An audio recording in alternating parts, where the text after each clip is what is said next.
Hello po, Sir Van. It's me, An-An. Nickname ko po yan. At wala po akong An-An. Maganda po ako. Joke lang po. Call me An-An po. At hayaan niyo po akong ibahagi sa inyo itong creepy story na nangyari sa buhay ko. Pero sa tinagal-tagal ay hindi ko na kinatatakutan. Nakasanayan ko na.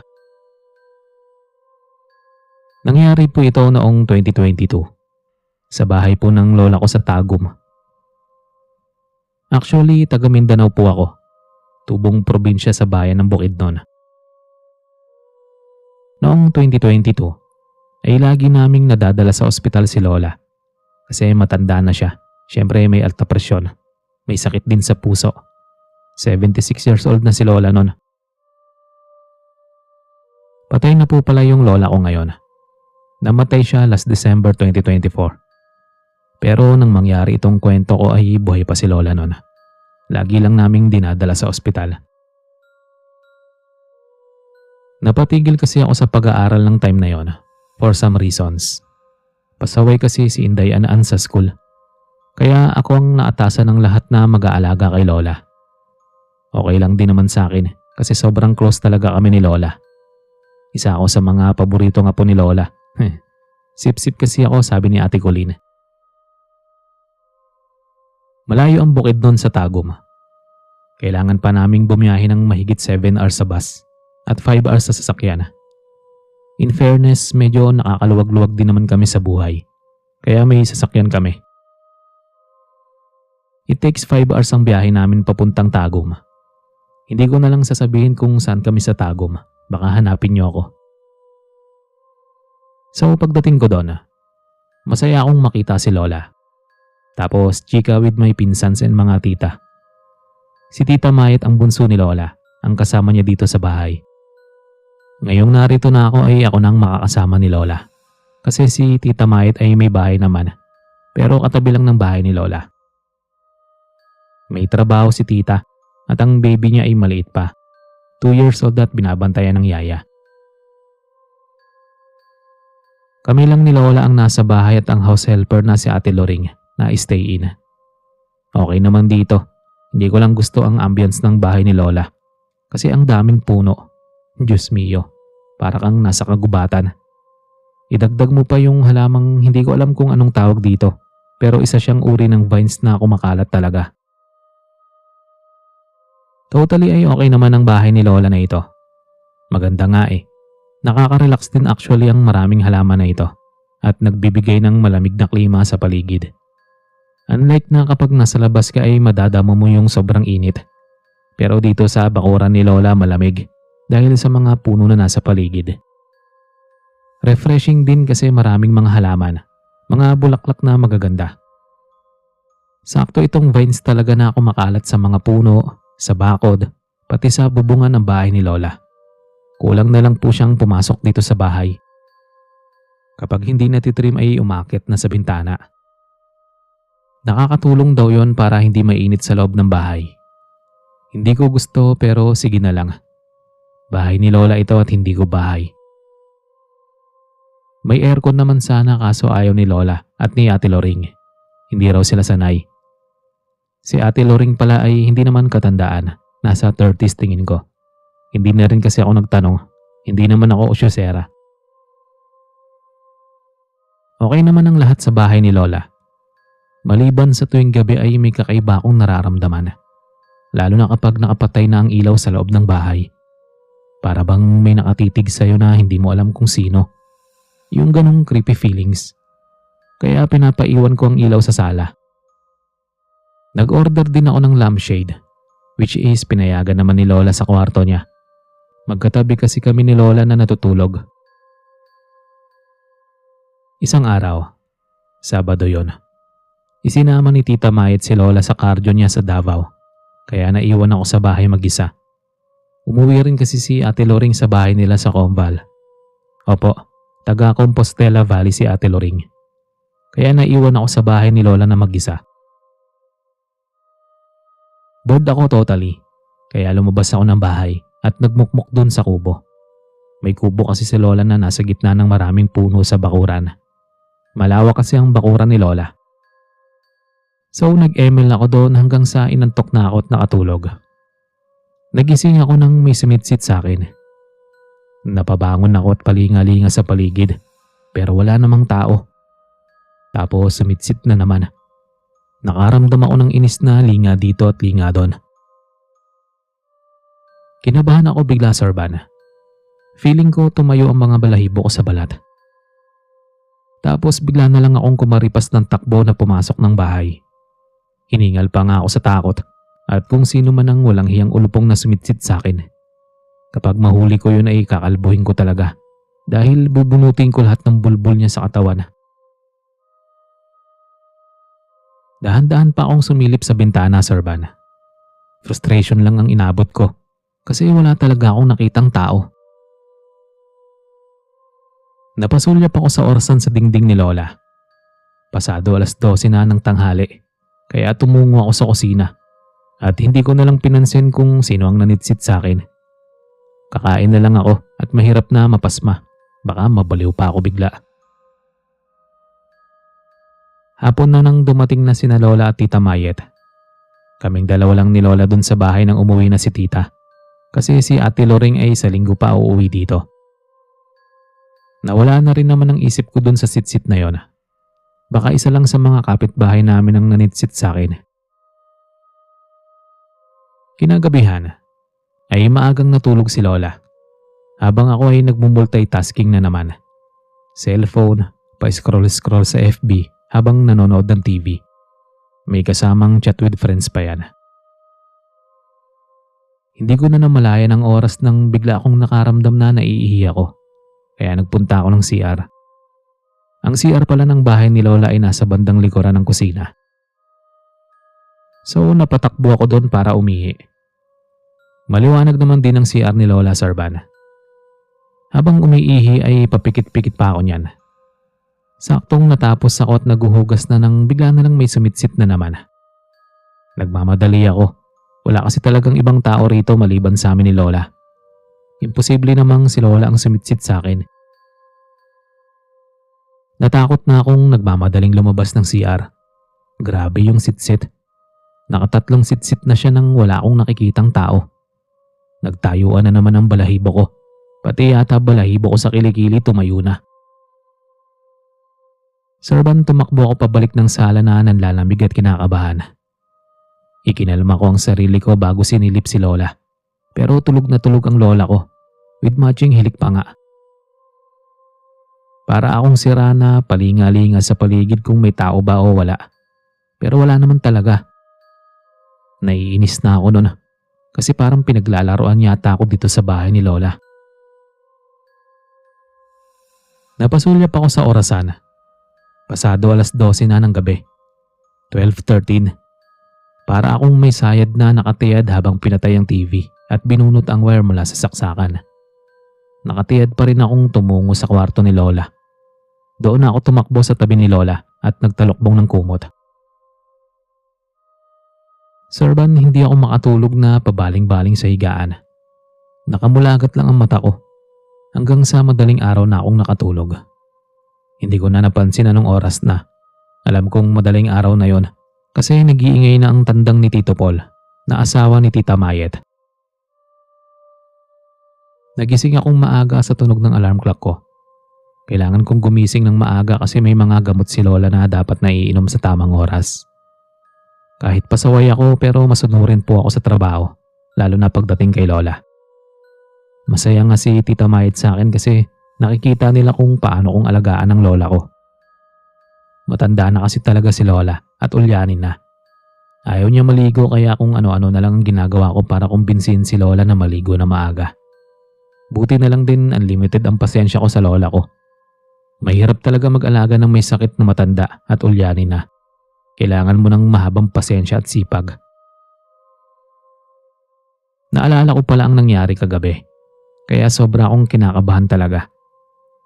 Maya-maya kumatok si Tita Mayet ng maaga. At inabutan kami ng ulam na niluto niya. Sinigang na bangus. Dahil bothered ako sa nangyari ay sinabi ko na kay Tita Mayet ang nangyari. Sinabi kong may nananakot sa akin. Pinaglalaroan ako at sinisitsitan. Sandaling natigilan si Tita Mayet at hinawakan ako sa balikat. May ganun daw talaga dito sa bahay ni Lola. Naninitsit lalo na kapag alas 12 ng tanghali o kaya alas 12 ng gabi.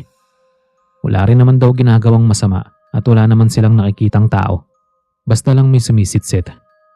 Na ibig sabihin ay palagi na palang nangyayari ang ganito sa bahay ni Lola. Na hindi lang ako ang nakaramdam ng ganito. Na pati na sila ay nakaramdam din ng ganito. At naririnig ang sitsit sa bahay ni Lola tuwing alas 12 ng tanghali o ng gabi. Napapailing na lang ako. So kailangan ko na lang palang sanayin ang sarili ko sa sitsit na ito. Hindi ko naman pwedeng iwanan si Lola. Kawawa naman ang lola ko. Namamahay din kasi si Lola kapag naroon kina Tita Mayet. Sa wakas dumating na rin naman si Ate Loring. Kaya hindi na rin ako natakot. Nasanay na ako sa sitsit na yon, Sir Van. Minsan pa nga ay sinasabayan ko ang sitsit na yon. Nakakatawang kinukurot na lang ako ni Ate Loring sa kalokohan ko. Baka raw magalit at hindi lang basta sitsit ang gagawin. Baka raw magpakita na sa akin.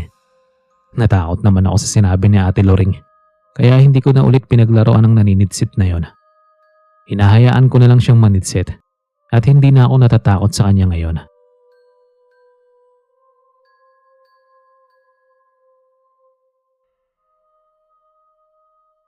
Naniniwala ba kayong may taong kayang tumawid sa mataas na pader? Kayang maglakad sa tubig? O kaya ay kayang lumutang sa tubig? Kung hindi kayo naniniwala, pues maniwala na kayo. Kasi nakita ko ang nakakatakot na eksenang ito. Hindi sa panaginip, pero totoo talagang nangyari sa buhay ko yon. Mapagpalang araw, Sir Van. Itago mo na lang po ako sa pangalan na Ariel. 35 years old na ako ngayon at may asawa na. May 2 anak na rin, isang babae at lalaki. Taga Cagayan de Oro po ako. Sa bandang bukirin ng bahay namin, sa Indahag. Isa pala akong manager sa isang motorcycle company na dito lang din sa bayan namin. Nangyari ang experience kong ito noong 30 years old pa lang ako. Binata pa ako noon at nasa city pa talaga ako. Nakatira ako sa isang boarding house. Once a week lang ako umuwi ng bahay namin sa bukid, sa mga magulang ko. Kapag working days ay dito lang ako sa boarding house ko at every weekend ay uuwi. Mahilig po talaga akong magbasa ng mga creepy experiences. Lalo na yung mga kwento sa Reddit at Facebook groups tungkol sa kababalaghan. Ito yung libangan ko pag uwi galing sa trabaho. Wala pa kasi akong girlfriend nung time na yon. Pero never kong in-expect na mangyayari din pala sa akin ng mga nakakatakot na bagay sa buhay ko na noon ay nababasa ko lang. Inakala ko pang kalokohan lang, gawa-gawang kwento lang ng mga writers. Lumipat ako ng boarding house noon kasi yung tinitirhan ko ay ipaparenovate daw ng may-ari. Kaya naganap ako ng malilipatan ko. Nakahanap naman ako at medyo mura lang din ang upa. Maayos naman nung sinuri ko na. Nasa dulo siya ng barangay na yon, tabi ng bakanting lote na puro damuhan. Tsaka may isang mahabang pader sa likod. Yung tipo ng pader na halatang matanda na, may lumot at bitak. Pero gusto ko rito kasi hindi masyadong dikit-dikit ang bahay. Sabi nga pala ng kapitbahay namin doon na wag raw ako tumambay doon sa malapit sa pader. May tumatawid daw doon kasi daanan daw yun. Pabiro ang pagkasabi nun ng kapitbahay kong si Mang Mando. Isa siyang tricycle driver. Natatawa na lang din ako sa sinabing yun ni Mang Mando. Pero ang sinabi niyang yun ay may ibang ipinapahiwatig sa akin. Para yung isang babala na idinaan lang sa biro. Nakakatakot na parang ewan. Pero sumunod na lang din ako na wag tumambay dun sa gilid ng mataas na pader. Unang linggo ko pa lang sa boarding house na yon, ay may naramdaman na agad akong kakaiba. Nagising ako ng gabi na, kaya lumabas ako sa kwarto at tumungo sa CR para umihi. Lumabas na lang din ako sa boarding house para magyosi. Sa labas kasi talaga ako nagyosi. Nakasanayan ko na.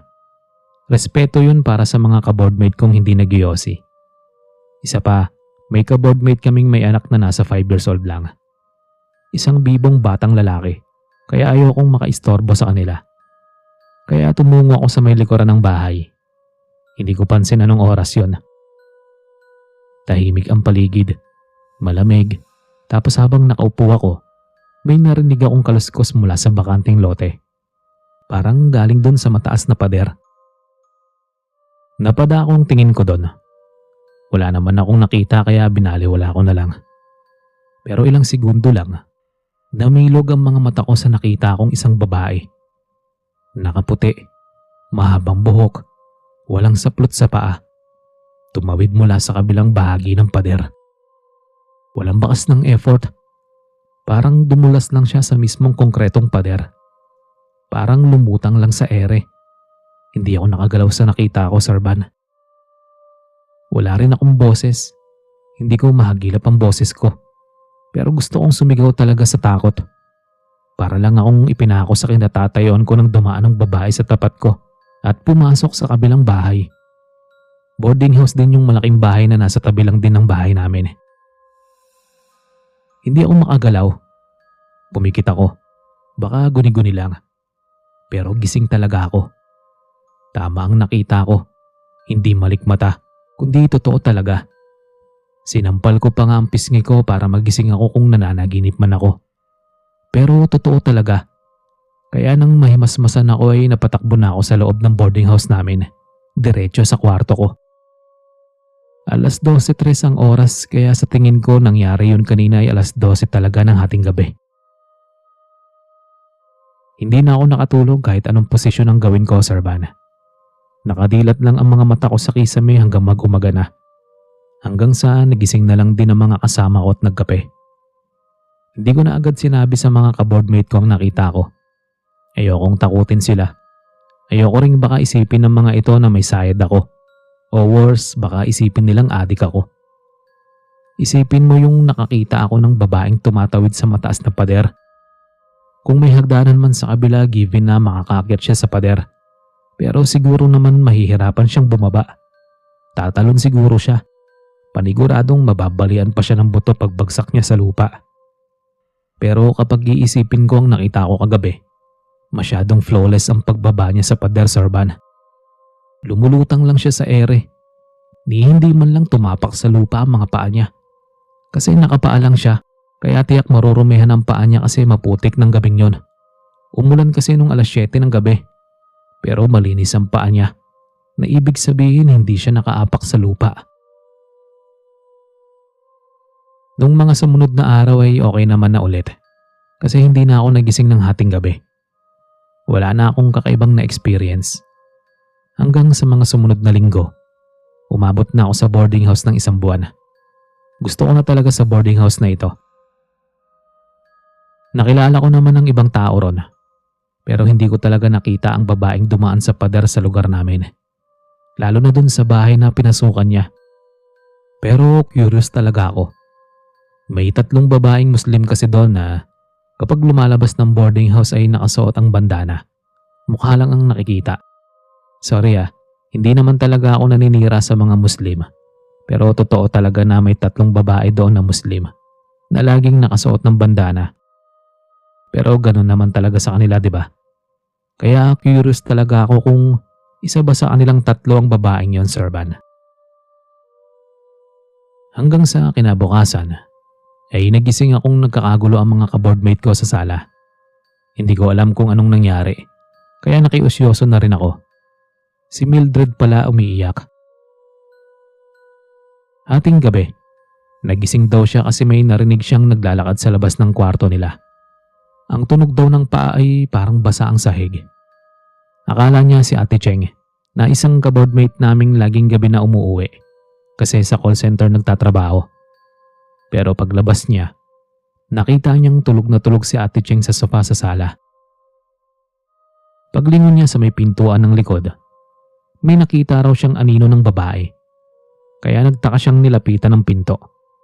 Pagsilip niya ay may nakita siyang babae na naglalakad at tumawid ng pader. Sinabi niya sa amin na ayon sa kwento ng mga kapitbahay, ay may tumatawid daw talagang babae sa pader na yon tuwing 12:00 ng gabi. Mas lalo pang napaiyak si Mildred. Naisip kong grabe naman ito kung umiyak. Ang OA din, given na nakakatakot nga naman yon. Pero OA na kasi ang part na mag-iiyak ka sa harapan ng lahat. Mukha ka ng attention seeker. Yung iba pa nga ay natatawa. Hindi naniniwala kay Mildred. Sinasabing baka nakahit-hit lang o kaya baka lasing lang. Kaya kung ano-ano ang nakikita niya. Nag-hallucinate ba? Ganon. Serban si Mildred kasi ay nagtatrabaho sa bar. Lasinggera ito at ayon sa chismis na nasagap ng radar ko, nagdodroga din ito. Kaya walang masyadong naniniwala sa kanya.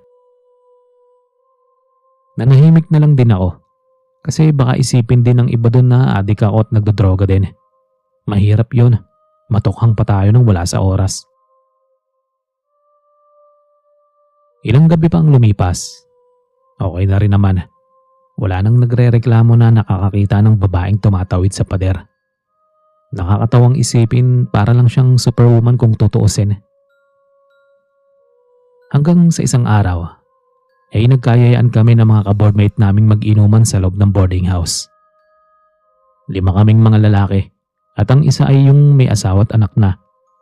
Wala rin kasi kaming trabaho kinabukasan, weekend, kaya banding-banding kami. Kahit saan na lang dumating ang usapan namin. Siyempre lasing na.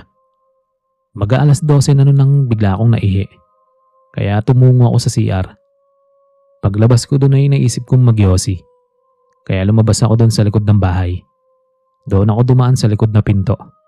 Diretso ako sa likod kung saan makikita ako na naman ang mataas na pader. Nang bigla na lang bumigat ang pakiramdam ko. Para bang may nakadagan sa dibdib ko. Naisip ko nga noon may sakit na ba ako sa puso. Kaya huminga ako ng malalim at bumuga ng hangin. Hindi ko alam kung anong nangyari sa akin noon. Sarban lumingon ako sa paligid. Doon ko nakita ang babaeng bumaba na naman mula sa mataas na pader. Halos hindi ako makahinga nang dumaan na siya sa harapan ko. Para na naman akong ipinako sa kinatatayuan ko. Gusto kong sumigaw ng tulong pero hindi ko magawa. Nakita ko siyang pumasok sa kabilang bahay habang ang mga paa ay hindi nakaapak sa lupa. Doon na ako nakagalaw na parang nanghihina. Nanginginig ako sa takot na napatakbo papasok sa loob ng boarding house namin. Natigilan na lang akong naroon ang mga kainuman ko sa pintuan na takot din kagaya ko. Nakita rin pala nila ang nakita ko. Lalabas pala sana yung isa at saktong nakita niya kaya tinawag niya ang mga kasamahan namin. Kaya kahit papano ay damay-damay din kami sa takot na nararamdaman namin. Hindi na talaga kami nakatulog hanggang mag-umaga. Kung ano-ano na lang ang pinag-uusapan namin ng mga ka-boardmate para lang ma-divert sa ibang isipan namin. Nakakatakot talaga ang nakita namin, Sir Van. Pero ibang babae ang nakita ko kagabi kesa nung una kong nakita. Nakikita ko kasi ang mukha nila. Kaya sigurado akong yung babaeng dumaan sa pader kagabi ay ibang babae nung nakaraan. Kinabukasan ay maaga akong lumabas ng boarding house para bumili ng gamot sa tiyan ko. Humahapdi kasi gawa ng inuman namin kagabi. Nakita kong babaeng Muslim na nahihirapang buhati ng galon ng mineral water. Kaya nag-alok ako ng tulong. Ako na ang bumuhat ng galon papasok sa boarding house nila. Inihatid ko na yun sa kwarto nilang magkapatid. Doon ako parang ipinako sa kinatatayuan ko. Nang makita ang dalawa niyang kapatid na walang suot na bandana. Ang isa ay ang babaeng dumaan sa pader. Ang isa naman ay yung kagabi. Doon na nila pinaliwanag sa akin na hindi sila masamang tao. May mga kakayahan lang naman daw sila na namanapan nila sa kanilang mga magulang. Kaya nilang lumutang sa ere kahit ang lumakad sa tubig ay nagagawa nila, Sir Van. Simula noon ay naging kaibigan ko na silang tatlo. Hindi na ako natatakot sa babaeng dumadaan sa mataas na pader. Sa ngayon po pala ay asawa ko ng isa sa kanila, yung bunsong si Fai. Siya yung unang babaeng nakita kong babaeng bumaba sa pader. Hindi naman sila masasama, Sir Van. Sadyang namamana lang nila ang mga kakayahan na yon sa mga magulang nila. May mga orasyon pero mabait naman sila. Wala rin naman silang ginagawang masama. Hanggang dito na lang po at maraming salamat sa pagbabasa.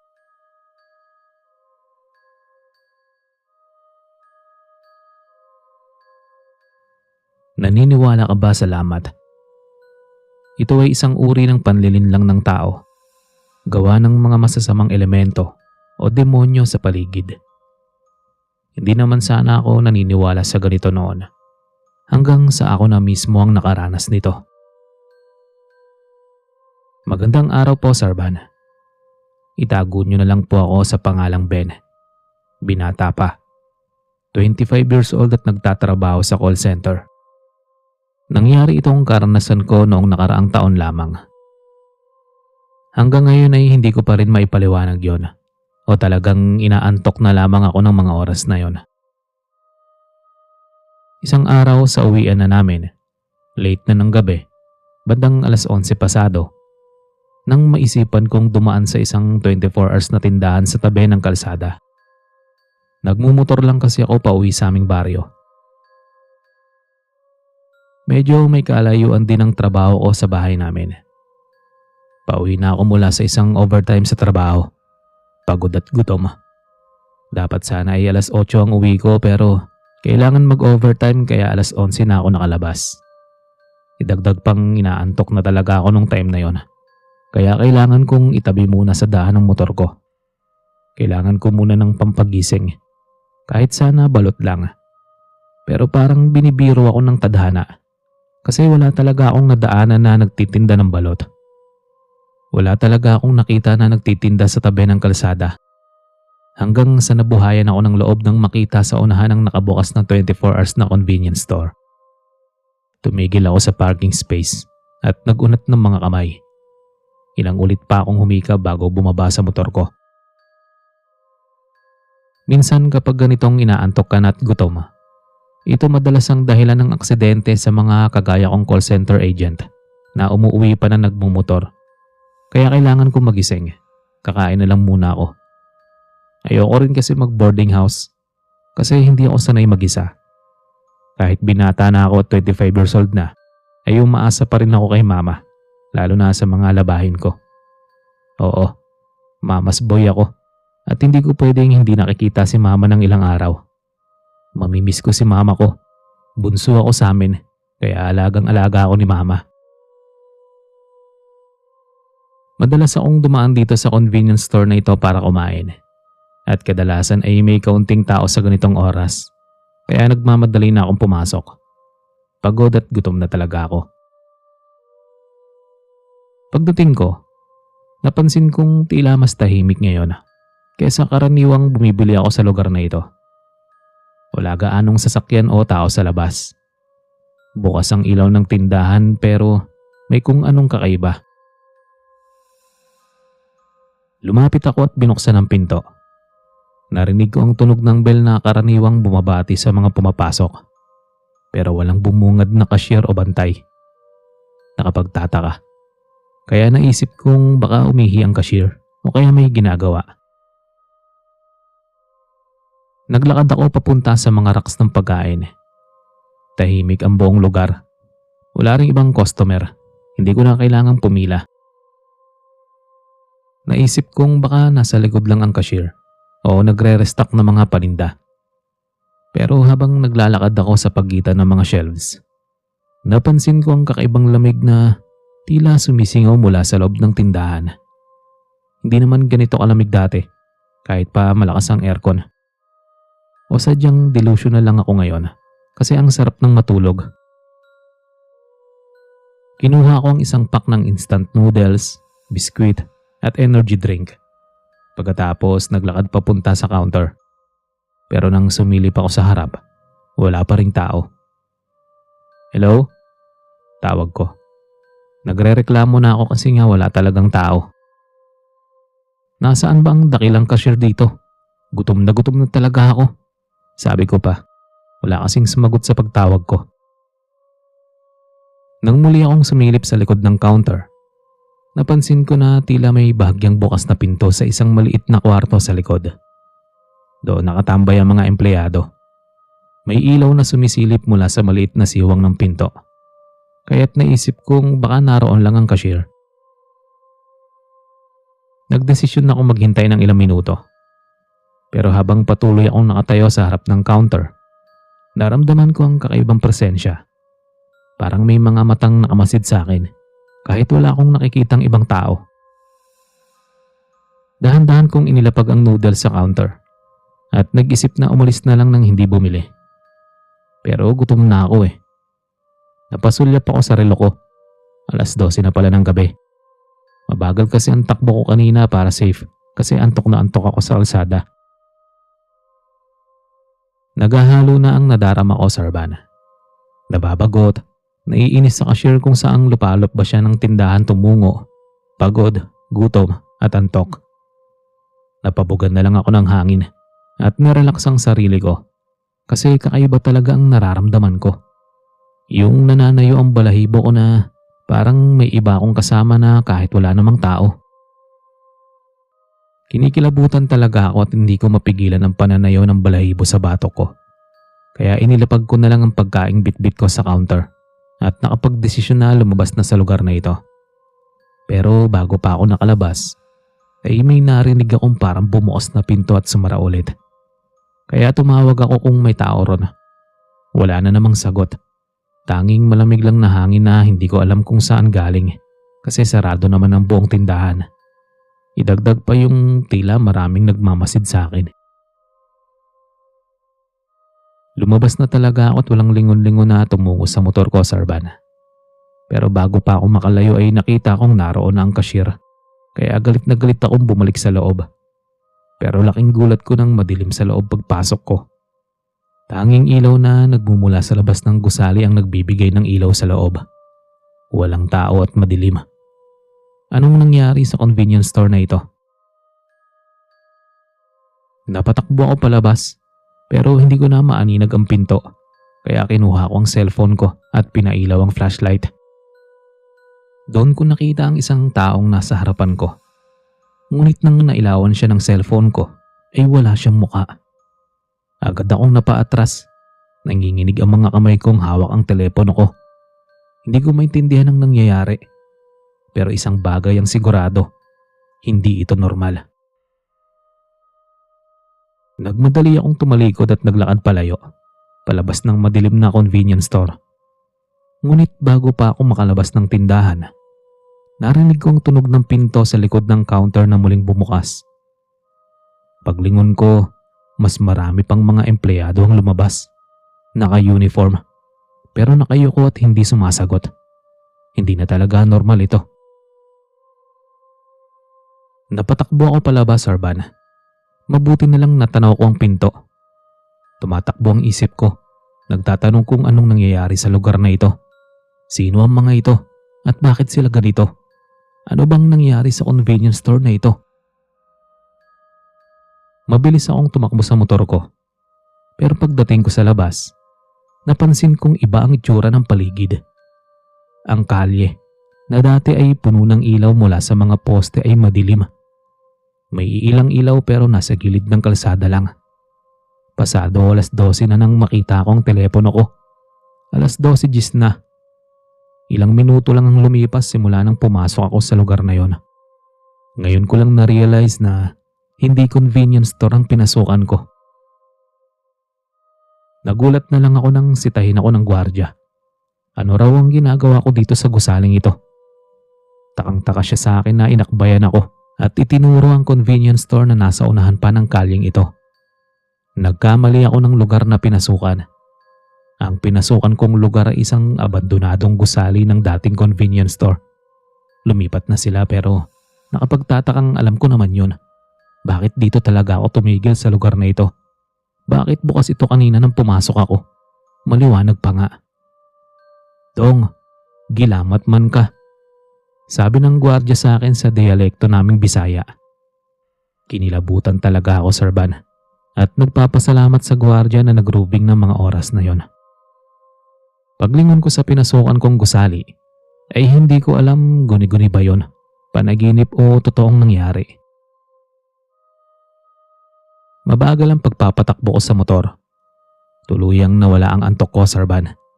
Kahit na nung dumating na ako sa bahay ay hindi ako makatulog. Sinabi ko kay Mama ang nangyari. Napayak si Mama at baka raw anong mangyari sa akin sa susunod. Sinabihan niya akong magdarasal lagi bago magpatakbo ng motor ko May mga demonyo daw talaga sa paligid natin. Minsan nililito tayo o kaya ay nililigaw ng daan. Pero iisang layunin lang ang meron sila. Ang magbigay ng takot sa atin na siyang dahilan ng mga aksidente sa daan. Lamat daw ang nangyari sa akin, Sir Van. Sa awa ng Diyos ay hindi na rin naman naulit pa yon.